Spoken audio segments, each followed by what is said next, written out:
Hello and welcome along to day 5 of the Glorious Goodwood Festival, where the feature action on Saturday is of course the £250,000 Stewards Cup handicap over 6 furlongs, which is always a fiendishly difficult handicap to win for all concerned. I have a couple of fancies in the race, which we'll get onto in a minute. Beside me I have two excellent pundits, Sam Turner and Andrew Mount. Andrew, I know you're absolutely... When you said a couple of fancies, I thought you were going to introduce us then. So. Yeah. I know that.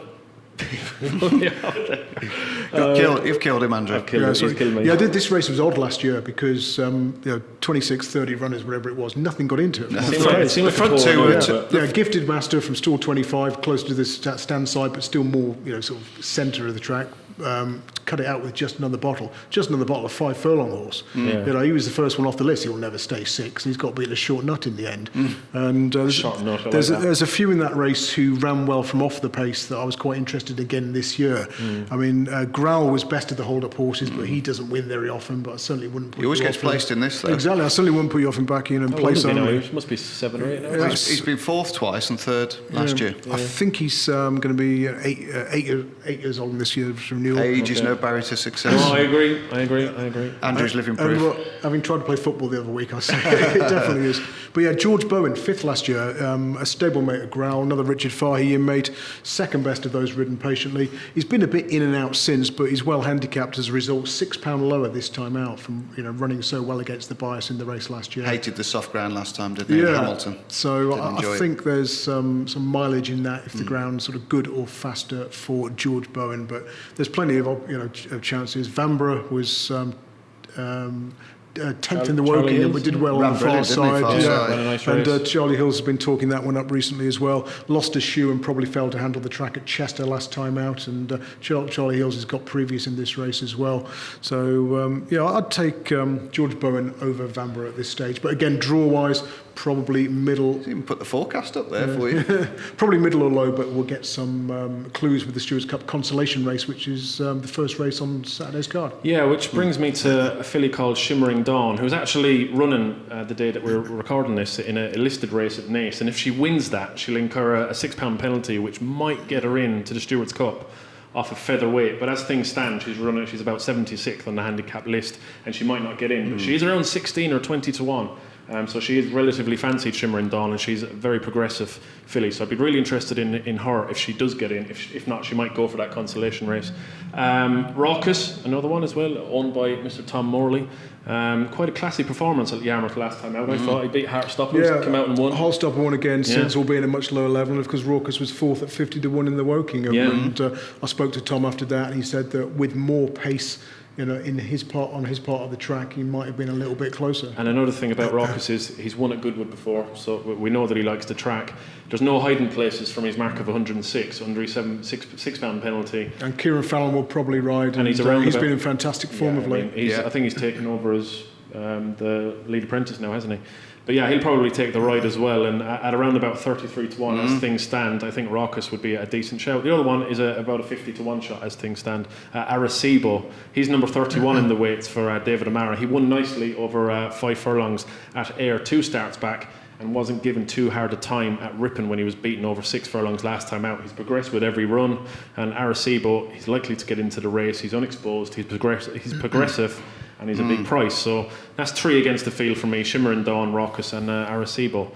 Mr. Turner. My 3 against the field would be 3 that ran in the race last year. Andrew's touched on a couple of them. Well, all 3 of them really. Just Another Bottle, who was beaten a quarter of an inch.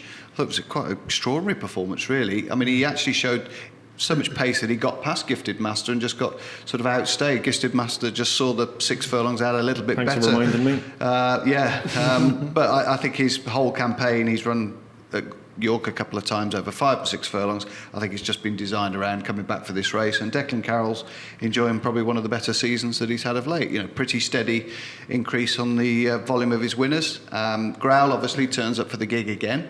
Remarkable training performance, and remarkable from the horse itself that he's managed to hopefully get here for the 4th year running, and he's been placed on the previous 3 occasions. So at 20 to 1, you've got to be interested in him.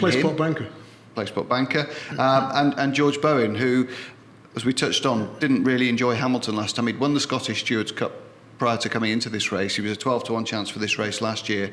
I think the prospect of faster ground and back to Goodwood and an all-out gallop, that'll suit him. He'll be flying at the death, and lots of firms bet 6 and 7 places now, so he's definitely one that you want to have on your shortlist for a race of that nature. So for the Stewards Cup, essentially, it's a case of as many tips as you want for that race. But we've mentioned quite a few at some big prices there. So yeah, really looking forward to that race, and it's one I always have a little nibble at big prices. So certainly don't be afraid to have more than one horse on your side in that race. We'll move on to the Group 2 Lily Langtry Stakes over 1.6 mile. Last year won by Pillister. This year it looks like it could be Dramatic Queen versus Enbihar Part 3.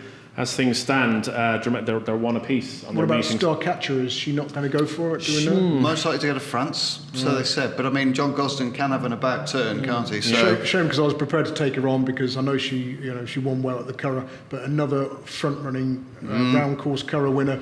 And so many of them have come out next time out and got chinned at short prices because they were flattered by the pace buyer. So I will take her on if she does run here. I think if Enbihar does step back up to 1.6 miles in this race, she might just be vulnerable stamina-wise. I think Dramatic Queen is the superior stayer. I could be wrong on that. Yeah. But the one I actually like in the race is Delphinia for Aidan O'Brien. She finished 5th in the Epsom Oaks at 66-1. She's a real strapping daughter of Galileo. She just looked to lack a gear or two. Does she have a great mind, Kevin?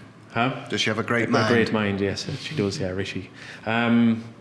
Yeah, she's stepping up in trade. I think that'll That's really. throwing you again, there, isn't it? Sorry, that's throwing you again. I think it was the poorness of my impression No, rather than the actual words. The last day. I thought it was Les Dennis doing his Coronation Street.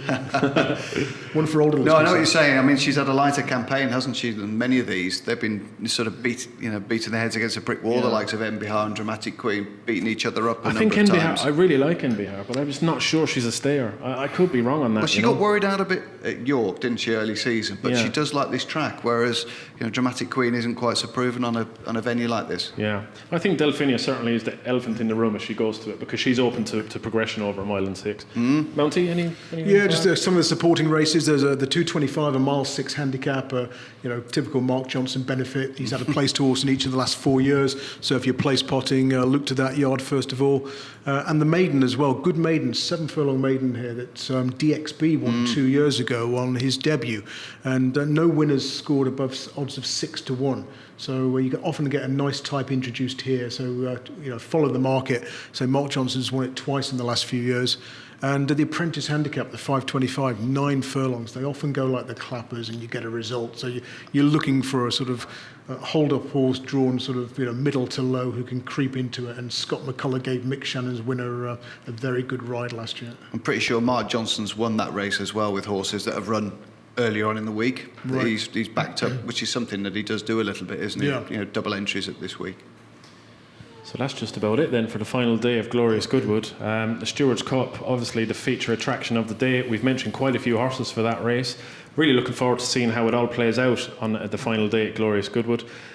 Make sure you keep an eye on the GG.CO.UK channels. On Twitter, at GG.CO.UK is the Twitter handle. Make sure you look at the website all week, where myself, Sam Turner and Andrew Mount will have lots and lots of tipping blogs all over the site and all over the homepage, so keep an eye on that as well. Glorious Goodwood is where you need to be next week. We're all really looking forward to it. See you later, take care, and happy punting.